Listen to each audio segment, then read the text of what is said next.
saya minta kepada Presiden, yaitu Presiden Gus Dur, untuk mengeluarkan impres gender mainstreaming, pengaruh utamaan gender. Dan yang sangat substantif menurut saya ya Kartini membangun literasi itu. Jadi kalau sekarang ya literasi digital, bagaimana perempuan bisa mengakses ekosistem digital yang mau melakukan usaha-usaha baik mikro maupun usaha kecil, mereka sudah bisa melakukan melalui ekosistem digital.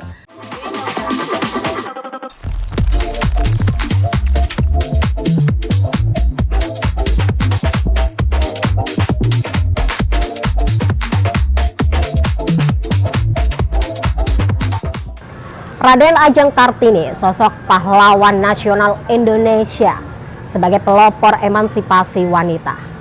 Berkat perjuangan beliaulah terlahir Kartini masa kini yang meneruskan perjuangannya dalam meneruskan emansipasi perempuan Indonesia, memperjuangkan hak-hak perempuan Indonesia, mendorong kesetaraan gender perempuan Indonesia, serta memperjuangkan pemberdayaan perempuan dan keluarga Indonesia.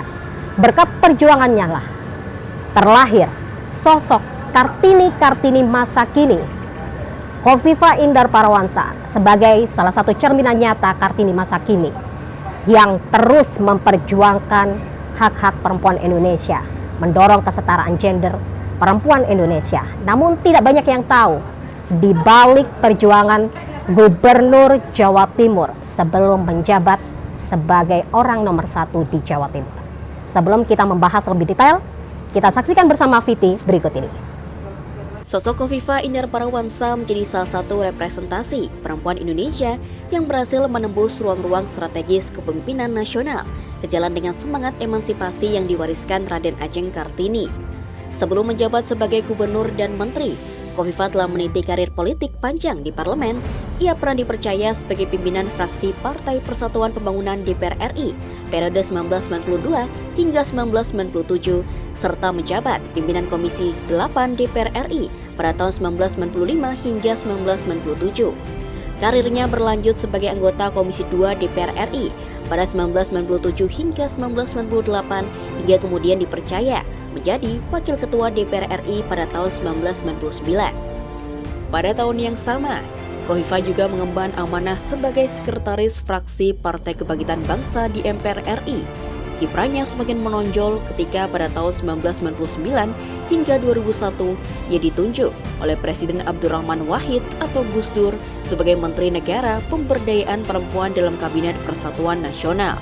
Penunjukan tersebut menjadikan Khofifa sebagai menteri termuda di kabinet saat itu. Ia juga merangkap sebagai Kepala Badan Koordinasi Keluarga Berencana Nasional atau BKKBN, memperkuat peran strategisnya dalam isu pemberdayaan perempuan dan keluarga. Saat itu pula, Khofifa menjadi pelopor dikeluarkannya Inpres nomor 9 tahun 2000 terkait pengaruh utamaan gender. Dan pada tahun 2018, Khofifa mendapat amanah untuk menjabat sebagai Menteri Sosial Republik Indonesia dalam Kabinet Kerja di era Presiden Joko Widodo. Tidak hanya itu, sosok Khofifa juga sangat dikenal dan berkontribusi besar dalam kepengurusan organisasi perempuan Nahdlatul Ulama. Khofifa mendapat amanat menjabat sebagai Ketua Umum PP Muslimat NU sejak tahun 2000. Perjalanan panjang Khofifa Indar Parawansa menjadi bukti nyata bahwa perempuan Indonesia mampu berkiprah di tingkat tertinggi pemerintahan. Semangat Kartini pun tercermin dalam konsistensinya memperjuangkan peran perempuan di ruang publik dan pengambilan kebijakan nasional. Di momen Hari Kartini, kita akan membahas Kartini masa kini, sosok Khofifa Indar Parawansa yang tidak banyak yang tahu dengan jabatan beliau sebelum menjadi Gubernur Jawa Timur. Beliau pernah menjabat sebagai Menteri Pemberdayaan Perempuan yang memiliki peran besar dalam memperjuangkan perempuan Indonesia. Bahkan hingga saat ini beliau selalu memprioritaskan kesetaraan dan hak-hak perempuan. Kita sapa, Assalamualaikum Ibu Khofifa. Assalamualaikum warahmatullahi wabarakatuh. Ibu, ini bagi saya secara pribadi, ini sebagai generasi penerus bangsa, gen milenial, sejatinya tidak banyak yang tahu sejarah Ibu sebelum menjadi Gubernur Jawa Timur. ternyata punya peran besar terhadap perempuan-perempuan Indonesia, termasuk dalam memperjuangkan hak-hak perempuan Indonesia. Bisa sedikit menceritakan pengalaman Ibu sebagai menteri termuda kala itu yang selalu mendukung, mendorong perempuan harus nih berdaya, harus nih haknya turut diprioritaskan, kesetaraan gender, Ibu. Benar demikian ya Ibu ya. Ini tidak ada yang tahu sebenarnya Ibu kalau bukan langsung dari Ibu yang memberikan informasi. Ada juga kali ya kalau mau di Wikipedia ada. Oke. Kalau di googling itu secara perjalanan kita. Nah, saya kan dari tahun 92 sudah di PRRI. Saya sempat pimpinan fraksi, pimpinan komisi, sempat wakil ketua DPR RI. Proses perjalanan yang saya rasa mengasah dari seluruh interaksi kita semua, proses pengabdian kita, kontribusi kita, saya rasa semua akan terasah oleh dinamika-dinamika saat itu. Di tahun 92 saya melewati tahun 97-98. Kemudian saya melewati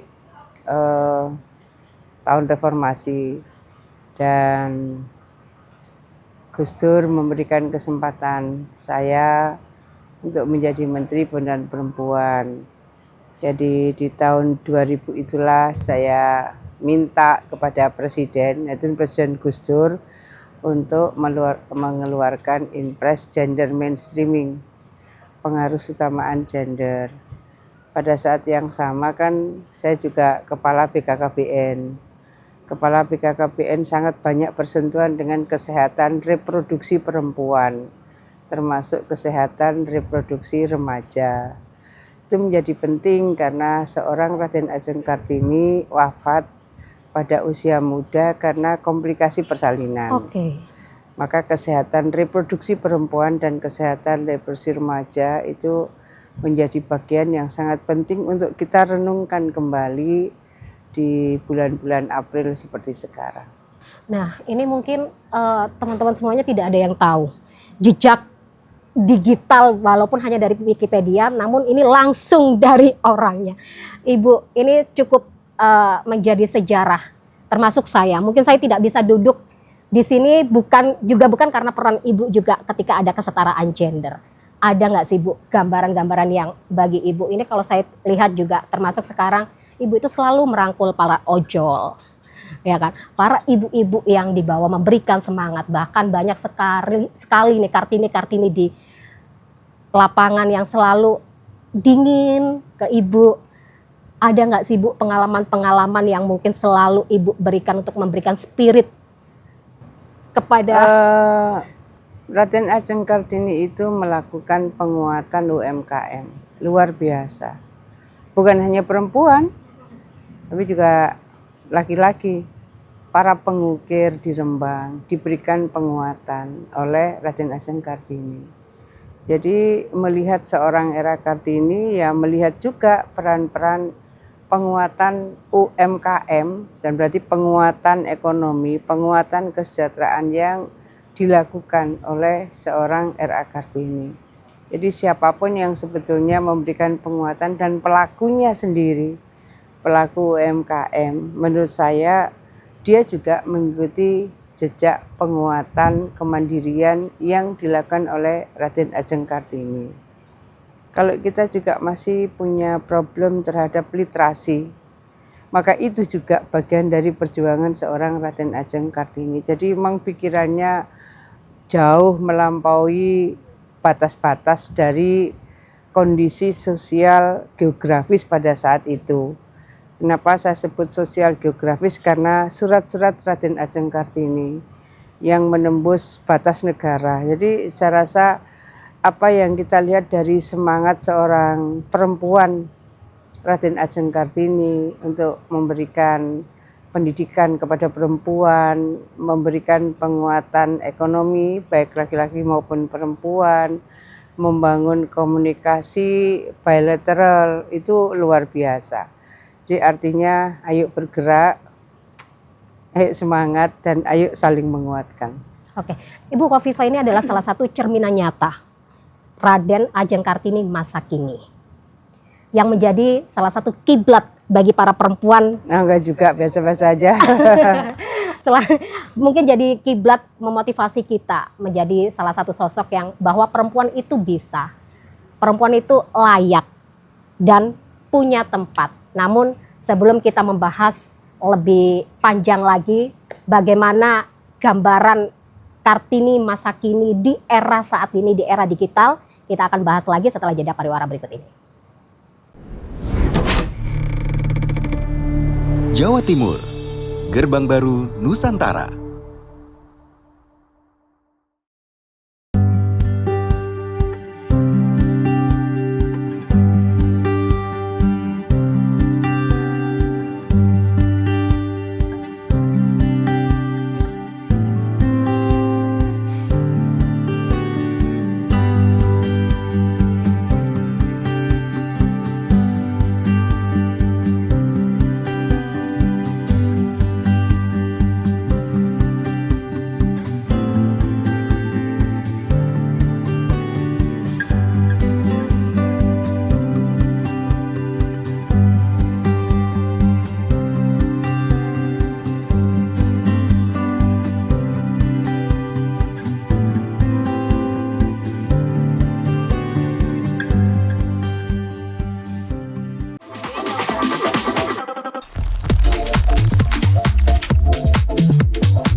Di era digitalisasi saat ini, Bu, ini sudah pergerakan, sudah mulai perubahan zaman. Mungkin banyak masyarakat atau generasi penerus bangsa yang masih enggan untuk mencari sejarah, enggan untuk mengetahui sosok sejarah R.A. Kartini. Digitalisasi kadang masih minim dilakukan untuk mencari informasi. Kalau secara pandangan Bu Khofifah sendiri, bisa nggak sih Bu untuk saat ini optimis ada emansipasi perempuan yang bisa terus meneruskan perjuangan para R.A. Kartini di era saat ini?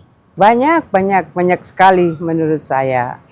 Kalau misalnya dokter-dokter obgyn banyak yang perempuan, lalu para perawat-perawat yang luar biasa, mereka menjaga kesehatan reproduksi perempuan, mereka menjaga kesehatan reproduksi remaja. Bukankah itu bagian dari penguatan perenungan karena seorang Raden Ajeng Kartini wafat di usia muda karena komplikasi persalinan. Jadi harus dilihat dari banyak sisi ya. Nah, sekarang kita punya PR angka kematian ibu. Angka kematian ibu di beberapa titik masih harus diturunkan gitu. Nah, itu artinya bahwa peran perempuan tidak hanya yang dokter, tidak hanya yang perawat, tapi juga ibu-ibu kader posyandu itu juga memberikan mereka melakukan edukasi loh kepada masyarakat di lingkungannya masing-masing. Bagaimana sesungguhnya kalau ada ibu hamil, dia harus memeriksakan ke dokter 3-4 kali selama kehamilan. Ini kan sebetulnya menjaga kesehatan reproduksi perempuan. Nah, ini sebetulnya perenungan terhadap seorang Raden Ajeng Kartini yang wafat di usia muda karena komplikasi persalinan. Oleh karena itu di tahun ini saya minta kepada Kepala Dinas Pemberdayaan Perempuan dan Perlindungan Anak, saya bilang ayo kita peringati Hari Kartini dengan antara lain Jalan Sehat Aliansi Pita Putih. Jadi ini juga yang saya lakukan di tahun 2000. Tahun 2000 saat kita menjadi Menteri Pemberdayaan Perempuan. Jadi memang format yang mungkin agak beda, agak baru, saya melakukan bersama Aliansi Pita Putih, kita Jalan Sehat Aliansi Pita Putih. Aliansi Pita Putih itu aliansi dunia yang merenungkan dan mencari solusi terhadap kematian ibu melahirkan karena komplikasi persalinan. Ini yang harus terus disampaikan kepada masyarakat baik laki-laki maupun perempuan. Makanya waktu itu sempat ada gerakan suami siaga, siap antar jaga. Jadi sebenarnya ini sifatnya komplementaritas. Jadi tidak bisa cerita Kartini hanya perempuan, enggak, tapi tetap harus dibangun harmonious partnership antara laki-laki dan perempuan. Saya juga menyampaikan hal ini kepada Bu Menteri Pemberdayaan Perempuan Perlindungan Anak untuk bisa memanggil kembali memori masyarakat. Ayo, kita masih punya PR untuk menurunkan angka kematian ibu. Nah, momentum Hari Kartini, momentum bulan April, ini momentum yang kuat untuk bisa mengajak kembali semua elemen masyarakat. Ayolah, kita masih punya PR untuk menurunkan angka kematian ibu. Nah, biasanya angka kematian ibu antara lain karena ada keterlambatan mengambil keputusan untuk dibawa ke rumah sakit dan terlambat mendapatkan pelayanan. Misalnya hal-hal seperti ini sudah harus bisa dilakukan langkah-langkah antisipasi kalau ini kehamilan sudah 9 bulan. Kemungkinan 9 bulan 10 hari itu sudah masuk masa persalinan. Sehingga kalau sudah 9 bulan ya suaminya juga sudah siap antar jaga. Kalau mungkin rumahnya agak jauh gitu ya, asumsi kita bahwa akses untuk mendapatkan ambulans untuk bisa anytime membawa dia ke rumah sakit itu juga sudah disiap-siagakan. Nah, ini kalau komunitas-komunitas terkecil itu saling menyiapkan aksesnya, saya rasa ini juga punya kontribusi untuk bisa menurunkan angka kematian ibu. Jadi dulu itu karena kebetulan selain Menteri Pemberdayaan Perempuan, saya juga Kepala BKKBN, maka kita menyiapkan, bukan kita ya, saya minta tiap desa itu ada rumah sehat.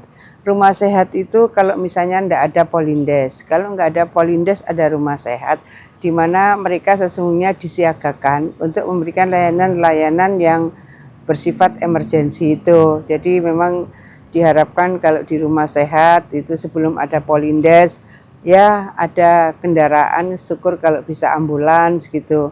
Sehingga kalau ada hal-hal yang emergensi ini sudah bisa mengantarkan layanan kesehatan yang bisa diakses, terutama perempuan pada saat harus mendapatkan layanan persalinan. Bahkan hingga sampai saat ini terus didorong oleh Saat Ibu. ini ya. Oke, Ibu, apa nih yang masih menjadi mungkin di Jawa Timur sendiri yang menjadi PR bersama, prioritas bersama untuk memberikan emansipasi perempuan khususnya bagi masyarakat Jawa Timur ini, Ibu? Kalau ruangnya sudah terbuka luar biasa, indeks kesetaraan gender di Jawa Timur cukup tinggi, jauh di atas rata-rata nasional. Tapi bahwa ada problem misalnya perempuan kepala keluarga. Kalau tadi Mbak Feni di awal menyampaikan ojol, saya ini berinteraksi dengan terutama driver ojol online ya, itu cukup dalam komunikasi saya, interaksi saya. Dan suatu saat saya mengumpulkan mereka itu kira-kira 300 orang di Islamic Center. Ketika saya ajak mereka bersolawat sebenarnya untuk meneduhkan suasana, saya tidak tahan juga karena cukup banyak yang meneteskan air mata. Setelah itu kemudian saya masih punya waktu, saya tanya, kawan-kawan kok banyak ya yang meneteskan air mata. Saya bilang gitu, Ibu, kami ini sebetulnya sebagian besar ini single mom. Sebagian besar single mom, sebagian lagi kami punya anak dengan kebutuhan khusus. Jadi kadang kami itu tidak tega kalau meninggalkan anak-anak yang berkebutuhan khusus di rumah tanpa ada pendampingan. Bahkan waktu itu ada yang bawa anak kecil, kemudian ikut di motornya, dan saya bilang kenapa anak ini dibawa, ya karena nggak ada yang ngomong Bu di rumah. Jadi banyak hal, dan ini juga dulu saya lakukan ketika saya mensos. Kan kita biasa beli buah, atau saya yang paling sering itu beli bubur, ada langganan bubur gitu. Lalu diantarlah oleh ojol gitu. Saya kaget ketika dia mengantar, dia bawa anak kecil. Lalu saya bilang, kalau Mbak percaya di sini, anaknya taruh di sini. Mbak kerja, nanti kalau pulang ambil anaknya di sini. Ini di kompleks perumahan Menteri Widya Chandra, di Widya Chandra. Jadi akhirnya dia cukup sering ketika bawa anaknya, dia sungkan. Ndak, ini Mbak kenal ya, ini namanya ini namanya ini. Pokoknya aman lah, taruh anaknya di sini, lalu Mbak kerja. Sekarang pun saya masih melihat itu di sini. Jadi kalau mereka sambil ngomong, sambil bekerja, menurut saya ini adalah semangat yang luar biasa dari perempuan-perempuan di Indonesia, di Jawa Timur yang ingin bahwa anaknya punya masa depan yang lebih baik, punya harapan untuk bisa sekolah lebih baik dan seterusnya. Mereka punya semangat yang luar biasa. Jadi tidak bisa melihat era Kartini kan ningrat, lah ini kan enggak gitu, tapi bahwa semangat itu ada pada perempuan-perempuan pengemudi ojek online ini. Mereka luar biasa. Sampailah kemudian saya meminta kepada Dinas Sosial untuk bisa mengajak mereka bertemu. Banyak di antara mereka itu kemudian agak kurang tersapa dengan lingkungan terdekatnya. Jadi tiap Kamis sore mereka berkumpul. Saya ingin memastikan bahwa kalaupun mereka kumpul ada sesuatu yang diberikan yang terkait dengan penguatan mental, kemandirian mereka, sampai kepada sesuatu yang menurut saya untuk bisa memberikan ketahanan dan kemandirian mereka. Pastikan kalau mereka kumpul, mereka makan malam, dan pastikan kalau pulang ada sembako yang dibawa pulang. Jadi insya Allah ini sudah hampir rata, setiap daerah sudah mengikuti format-format ini, dan harapan kita semua bahwa di dalam proses mereka menyelami kehidupan, mereka harus menghadapi berbagai tantangan kehidupan, mereka tetap tersapa dengan kebaikan-kebaikan dari satu institusi atau dari pihak atau elemen-elemen yang ada. Jadi intinya mereka tidak sendirian, mereka mendapatkan penguatan, kemandirian, dan semangat untuk menatap masa depan dengan tetap penuh keyakinan bahwa insya Allah mereka bisa mencapai apa yang mereka inginkan. Insya Allah mereka tetap bisa mendapatkan kehidupan yang lebih baik dan seterusnya. Jadi bersapa dengan para perempuan driver ojol online ini memang dari banyak lini kita coba bangun, dan ya mereka nggak sendiri gitu, kita bersapa dengan mereka gitu.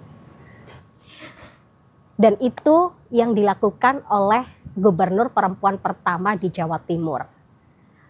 Para ojol perempuan ini, Bu, saya pernah beberapa kali, sering kali interview mereka. Beliau mengucapkan sangat-sangat terima kasih kepada sosok Ibu Jawa Timur, karena dengan adanya Ibu Khofifah, mereka mendapatkan kesempatan untuk bisa bersalaman langsung, curhat langsung, seakan-akan mereka itu dijadikan sosok yang punya tempat. Bahkan mereka tidak menyangka ada sosok gubernur yang bisa dekat dengan para ojol, khususnya perempuan. Makanya seringkali, Bu, mereka itu selalu menangis. Ternyata mereka itu terharu, Ibu. Nah, sebelum kita membahas bagaimana nantinya gambaran Kartini di momen Kartini hari ini, kita akan kembali setelah sesaat lagi.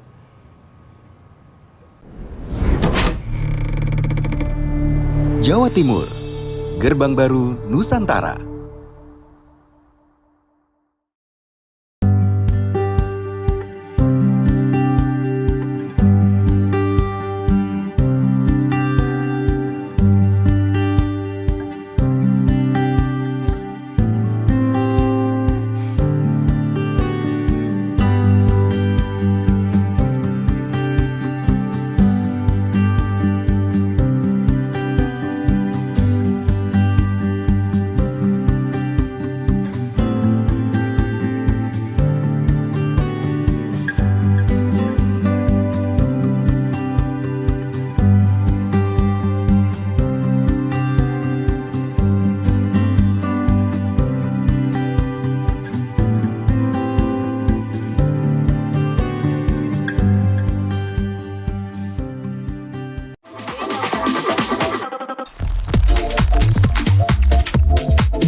Dan di segmen terakhir ini mungkin menjadi goal.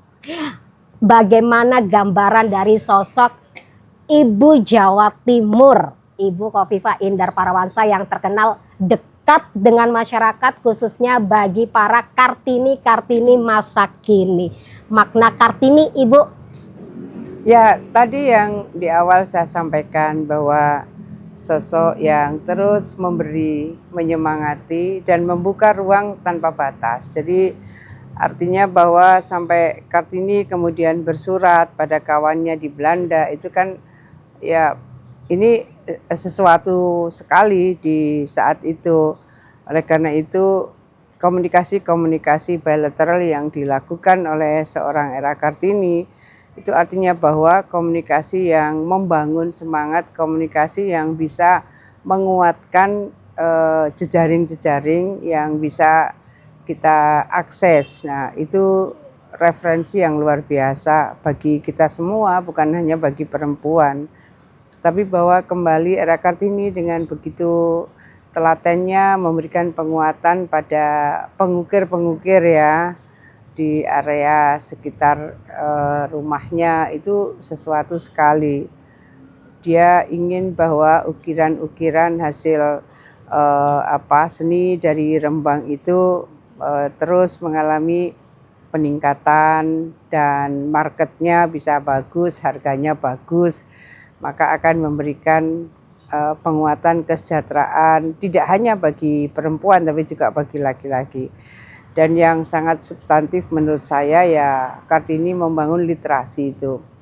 Jadi kalau sekarang ya literasi digital, bagaimana perempuan bisa mengakses ekosistem digital yang mau melakukan usaha-usaha baik mikro maupun usaha kecil, mereka sudah bisa melakukan melalui ekosistem digital.